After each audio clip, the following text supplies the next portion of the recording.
Hi and welcome to On Maths, and in today's video we're going to be looking at how you maximise your chance of getting a grade 4 in the Maths Resit exams by making your calculator work for you. Let's dive right into things.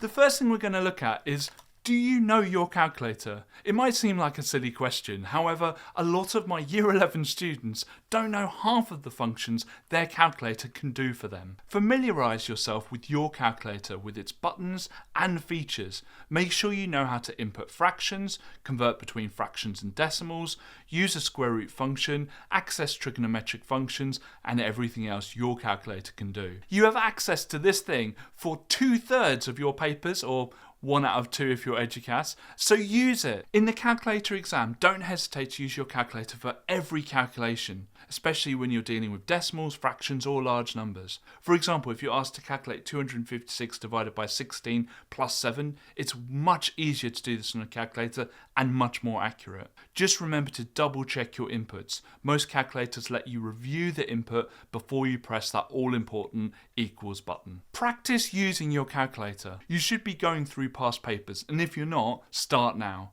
The more you use your calculator, the more comfortable you'll get with it. The faster you can work during the actual exam. It's about building confidence. If when you're doing a past paper question and you're not quite sure how to type it into your calculator, ask the question now. An adult at home or your teacher at school can help you now. In the exam, you can't get any help. Just because you put something into a calculator and get an answer doesn't mean that answer is the correct answer. A calculator is a cold machine. It doesn't care about your maths GCSE. All it cares about is giving you an answer to the question you've typed in. If there's a mistake in the question you've typed in, there'll be a mistake in the answer it gives out. Just make sure that you use estimation to check your answers. Are they roughly what you're expecting? For this question, does this make sense? If not, go back to your calculator and check what you've typed in. Make sure that the calculator that you bring into the exam is the calculator that you've been practicing with. Try not to be that person who walks into the calculator exam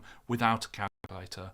You have no guarantee that the calculator that they will give you will A, work, or B, be the same type of calculator that you've been practicing on. It's not worth the effort. Make sure that you bring your calculator into the exam. And finally, make sure you have a scientific calculator. This is for the student I taught a few years ago who walked into the calculator exam with a calculator that just had the numbers, the 4 operations, and a sad looking equal sign on it. Make sure that the calculator you have is appropriate to the exam, and you can ask your maths teacher at school just to check that your calculator is the correct one. Your calculator can really help you maximise your chance of getting a grade 4 in the upcoming resit exams. Make sure that you practice using it now, and make sure that you bring your calculator into the exam. In the exam, make sure that you use it at every opportunity. Don't try and be macho and go, well, I don't need a calculator for that. Use it for even the simple operations.